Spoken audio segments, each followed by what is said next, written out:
Eliot Shorr-Parks joins us now, as he does at 3 o'clock every Friday. This call-in brought to you by Robin Ford, online at robinford.com. Robin Ford, where cars and trucks are so cheap. Eliot, I forgot to even put Eliot on the radio. There we go. Eliot, how you doing, brother? Doing good. I'm sorry that the best sport in the world had to knock you guys off of Chickies today, but don't worry, you'll be there next week, I'm sure. It's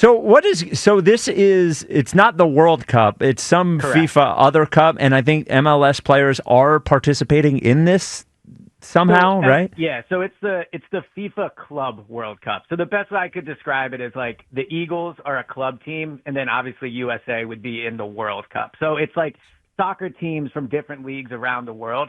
So MLS players are in it because there's two MLS teams in the tournament, and one of them actually won a game yesterday. So it's been cool so far, for sure. Okay, and last thing, is it a whole MLS team, or is an MLS team made up of MLS players? It is a whole MLS Okay. team. Obviously, Messi's team is Miami. one of the ones that's in it. Yeah, Yep. of course. Yeah. Okay. He just scored, didn't he? Yeah, he scored the game-winning goal yesterday. See, look at that. Ike, me and Ike, soccer. Come guys on, right man. there. Yeah. Pele over here. Yeah. You know, we live close to the Union Right Stadium. across the bridge. Yeah, like 15 minutes. The Union are in first place right now. I know, they're really good. In the whole league, yeah. It's unbelievable. They had their year last year was a disaster, Yeah, right? gave up on him. I guess you're back in. Yeah, are you back in Well, now? it is crazy how the Eagles and the Union are just run so much better than all the other franchises in the city. That's what everyone Look says. how quickly the Union rebounded from one down year. It's taken the Flyers 15 years. Wait a minute. The Union have one playoff victory ever in their history, I believe? No, well, they were in the final 2 years ago. Oh, you're right. Or 3 years ago, I guess, Okay. at this point. But, Yeah. All right. that probably fills your soccer quota for the Yeah, dude, are you more kidding than more than enough.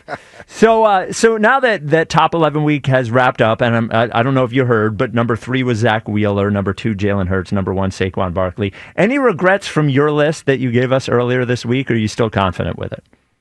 You know, I probably do regret not putting Zach Bond on there. I think if I could do the list again after seeing the way, you all backstabbed me and Ike by not doing an offensive line after saying it was the rule, I would probably put Lane 2 to represent the offensive line, and I would probably put Zach Bond in place of Devontae at number 11. That was probably one I got wrong. Well, wait a minute. Who did I backstab? I did the same thing you did. Oh, you did? All right, then only Jack backstabbed us. I'm saying you guys made It was the my rules idea.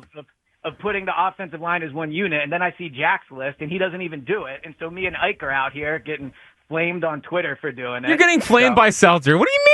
What do you That's mean? it. Yeah, get him out of here. That was a good call with him yesterday.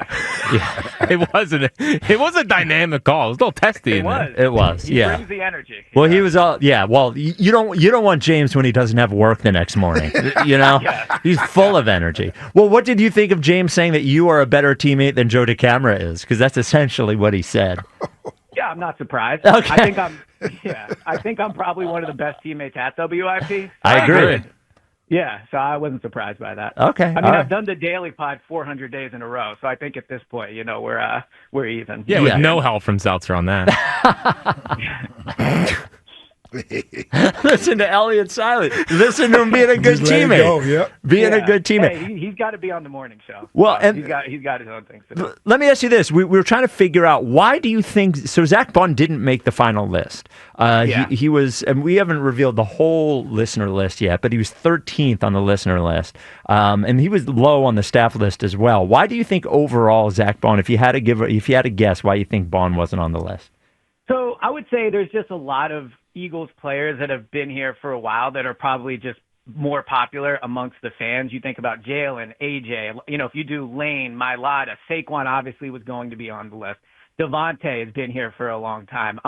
So there's a lot of those players. And then I do think just naturally when people are making a list, you don't want to do all Eagles. So I think there could have been a legitimate argument to have 10 of the 11 players be Eagles and then only put like Kyle Schwarber.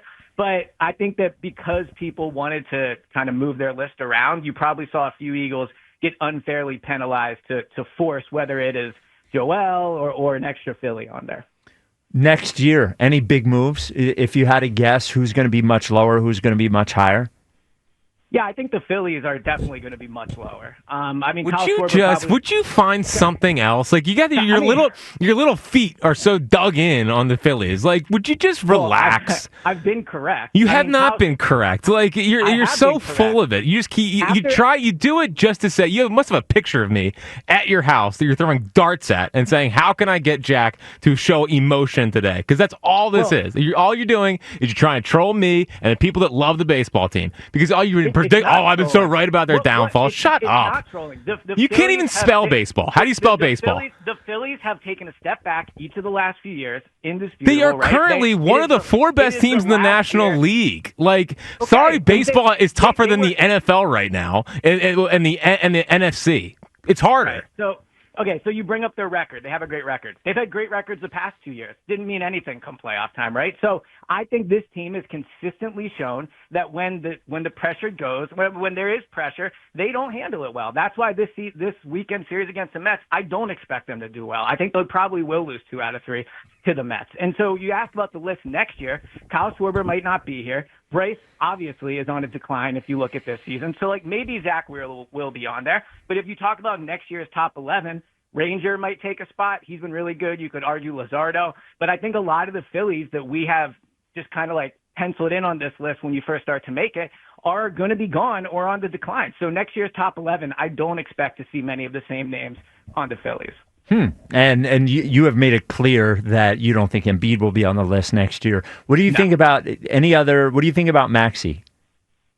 So Maxey's an interesting one. So I do think Maxey, obviously last year, had a disappointing season. I think he is, in a weird way, almost underrated now because he did definitely have a disappointing year, but he is an all-star. He averaged in the high 20s. I think he had a down year shooting. I would be surprised if he shot as poorly as he did last year, but you never know. I mean, it's not like his sample size of shooting great is 5-6 years in a row, so hopefully he does go back to shooting what he was. But I think the Sixers are going to be a disappointing team, and the thing with the Sixers, which I think will soon be the case with the Phillies, is people are just so frustrated that they get penalized for it. So could Maxey be on the top 11 next year? He could be, but I just think the Sixers are going to be so bad next year that it's going to be tough for anybody to feel great about putting one of them on the list. Well, my prediction about him is he will be on the list if Embiid's on the list. Because when you look at his shooting numbers, when Joel's on the court versus when he's not, it's just it's a different guy. So if Embiid doesn't play 40 or 50 games or something, I don't think, Maxey will have a fine year or whatever. I don't think it'd be as bad as last year, but I think he'll struggle both from a visibility standpoint, as you're saying, as people will just check out, but also I don't think his performance will be there. One Sixers thing I meant to bring up to you guys yesterday. I thought the interview with Jake Fisher you guys did was really good. And I thought he made an interesting point there that I vehemently disagree with and really hope they're not using this approach. He said that at the number 3 pick, they're trying to basically do 2 things. They're trying to make sure that next year they can be competitive if Joel is healthy, if Paul George is healthy, but also keeping the future in mind. I think regardless of how anyone feels about Embiid or Paul George, whether you're optimistic, whatever, it is never a good thing, in my opinion, to try to do 2 things at once with an asset like that. They need to decide what they want to do with that pick one way or the other. Either it is we need to take a developmental player that has a high ceiling because we know we're kind of rebuilding here, or if it is we actually are going to double down on Joel and Paul George, then honestly maybe trade the pick for a veteran player or do something like that. I know VJ can kind of be a win-now player just because of his game, but I really hope that they're not actually going to try to do 2 things at once because that's where I think you end up with a bad pick that could really hurt the team. I think if you frame it that way, I agree with you, but I don't think it actually works in the way that you're saying.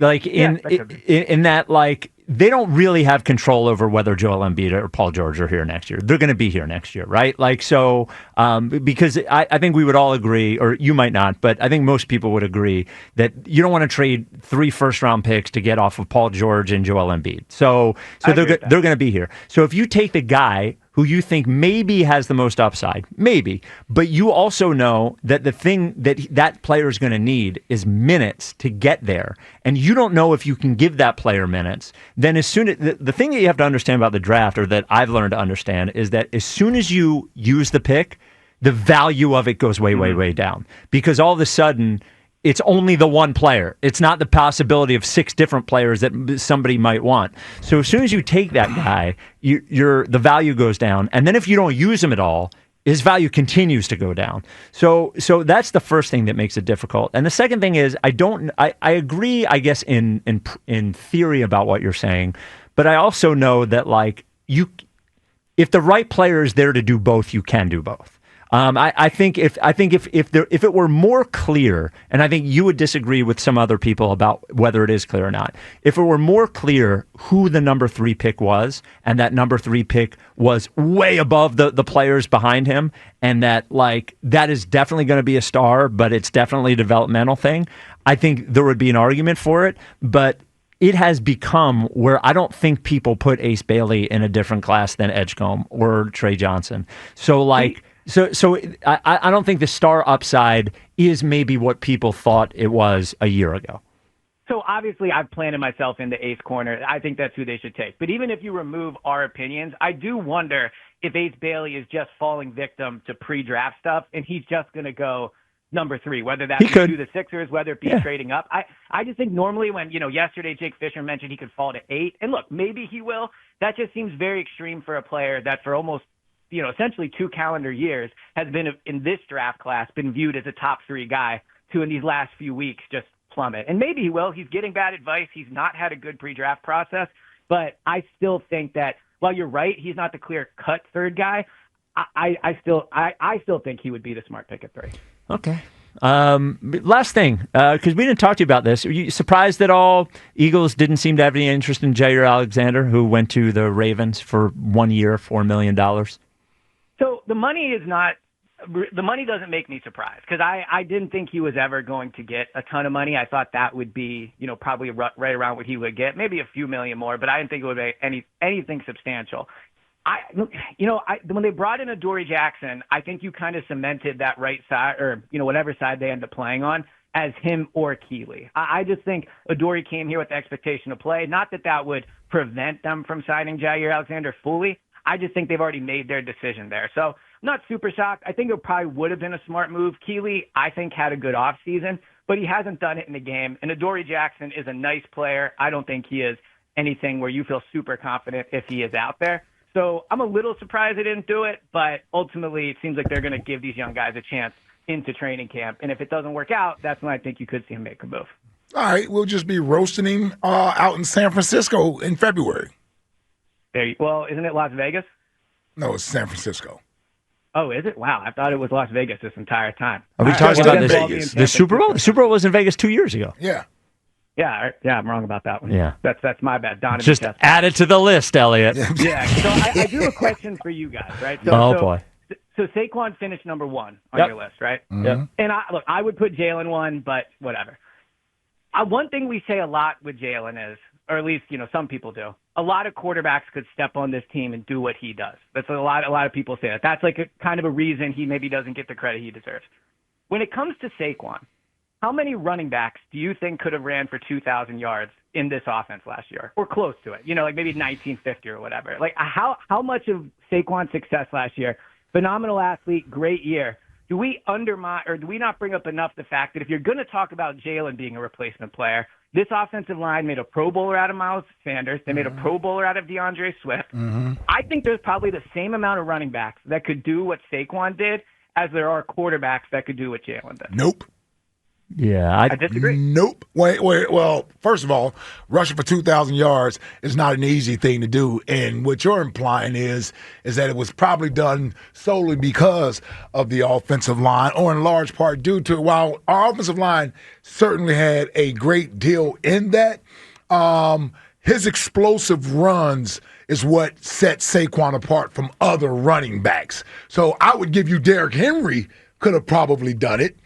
I heard you talk about this. I think it was yesterday you were talking about this.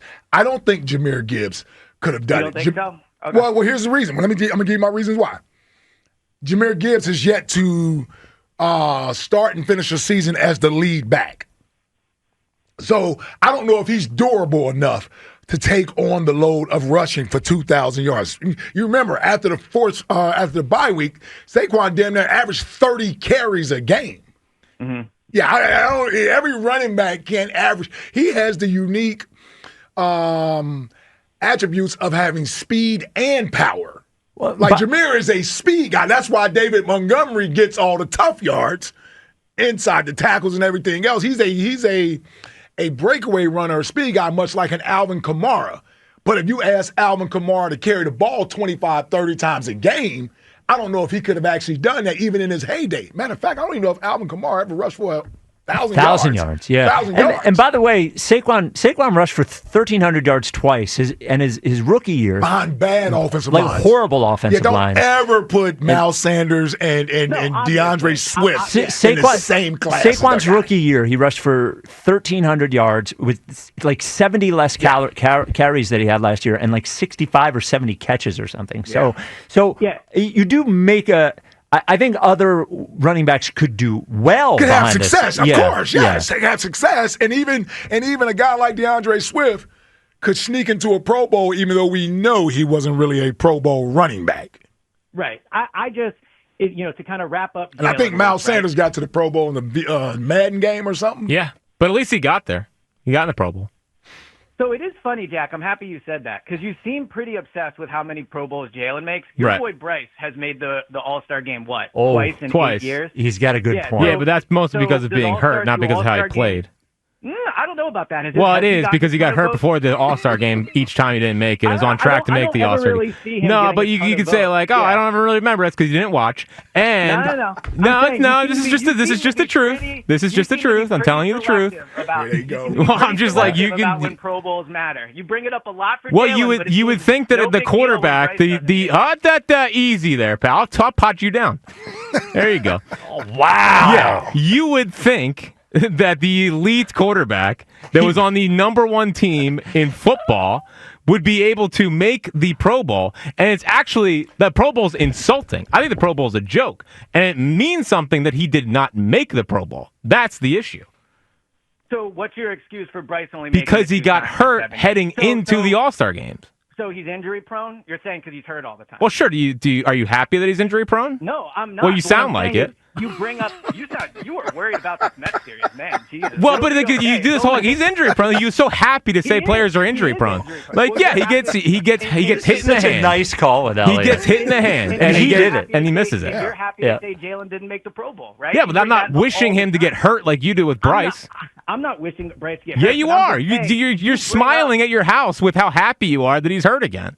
No, I'm saying you bring up the Pro Bowl with Jalen all the time, but it never is a big deal to you that Bryce, because I can understand that circumstances matter. No. So you're saying when they signed him, I would have told you he was going to make it 2 times in 7 years or whatever it is. You would have been like, oh, well, circumstantial, whatever. No, of course not. Like, it's a disappointment Bryce is not at this All-Star game more often representing the Phillies. It absolutely is. You can explain it away. Sure, but if I was obsessed with the All-Star game in baseball, I wish he was there, sure. But he's also had huge moments in the postseason to where we don't even bring up the All-Star game. He's had one huge moment. He has not had one. He has not had one. He's had 6. I heard you yesterday asking people if Jalen didn't win the Super Bowl, where he would be ranked. If Bryce doesn't have Bedlam at the bank, how is he viewed in this? Ooh, a little bit lower. That's a good question. A little bit lower, but do they still make the Super Bowl?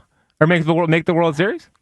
They might, but Bryce's Bedlam at the bank is his signature big moment. If you take that away, there is far more disappointment with the Phillies with Bryce at the helm than there is big-time moments. So, yes, if Jalen didn't make the Super Bowl, of course he'd be ranked lower. But Bryce is living off of a moment that is, A, not as big as Jalen's moment, and B, is carrying Well, what was Jalen's moment? Winning the Super Bowl. Dagger. Yeah, so winning the Super Bowl. The dagger's a bigger play than Bedlam at the bank in the history of Philly. Oh, no, it's not. No, it's not. The Phillies didn't win the World Series in 2022. They just didn't, okay? It was a great run, but they lost that series to the Astros. Well, wait a minute. Iverson's your guy, right? Yeah. Okay. No, I'm just saying they didn't win the series against the Lakers, and the step over is still debatably the biggest moment in Philadelphia sports history over the last 25 years. I mean, it's certainly the one that is replayed the most, and they won 1 game against the Lakers in those finals. 1. So all I'm saying is, and you're making a lot of good points to Jack, who is very mad at you right now. 0 good points. But it's definitely possible that Bedlam at the bank could be a massive, massive moment, even if they don't win the World Series, just like the step over could be a massive moment, even though they didn't win the NBA Finals. I agree with you on that, but both of those moments are behind the Eagles winning the Super Bowl, and I would say they're and both the Philly behind. special. That's not a moment. Winning the Super special. Yes, winning the Super Bowl is not a moment. Winning the Super Bowl is not a moment. I would say they're both behind the dagger. Oh no, they're not. I think they are. The dagger won. It was in a Bro, Super Bowl. you are so you don't even mean this. This Would you is where I'm stop? not with you. I'm not with you on the dagger. Listen, you can convince yourself all you want you're right. Like, this is ridiculous. Yeah. No, how are those two moments that didn't lead to championships bigger than the moment? Can I ask you something? Here's how I'll tell you. If we are 25 years since the step over, every year, hundreds of times on television, every year we celebrate the anniversary of it. It is not just a Philadelphia moment. It is an NBA moment. Yeah. Like the guy who Iverson stepped over is still asked about being stepped over. Like that is. I'm sorry. It just I would agree. Yeah. I would agree with you. It is a bigger NBA moment than the dagger is an NFL moment. But in Philadelphia, 25 years from now, you will still be seeing the dagger. So it is in Philadelphia a bigger play. I agree with you. But we're still seeing the step over in Philadelphia. Yeah, the step over is also a huge play. And in 25 years, we'll still be seeing the dagger, just like we'll see a lot of the plays from this series. Right? The dagger is part of the highlight package of the entire Super Bowl. No, but the dagger is the biggest play from the Super Bowl. But it's not. The biggest play. I love you. I'm with you on a lot of stuff, E, but that's one I'm not with you on is the dagger. All right. All right. We'll see what stands the test of time. If in 25 years I'm lucky enough to still be working with you guys, we will see what we're talking about. Oh, don't worry. I'll we'll still text be working you. here in 25 years. I guarantee you. Yeah, that. Ike will be gone. Well, I probably will. Me and Jack will still. We'll all be here. Yeah. When I'm calling into the Dan Wilson show. Yes. Yeah. Buzz Wilson. Buzz. Yeah, Buzz. My bad. ESPN Buzz on Tuesdays. Yeah. Talking Phillies. Yeah. That's talking Phillies. It's talking Phils. Talking Phils with Buzz. Yeah. All right. The Go Birds Pod you can get wherever you get your podcasts, including Go Birds Daily. Have a great weekend, Eliot. All right. Fun time. All right. See ya.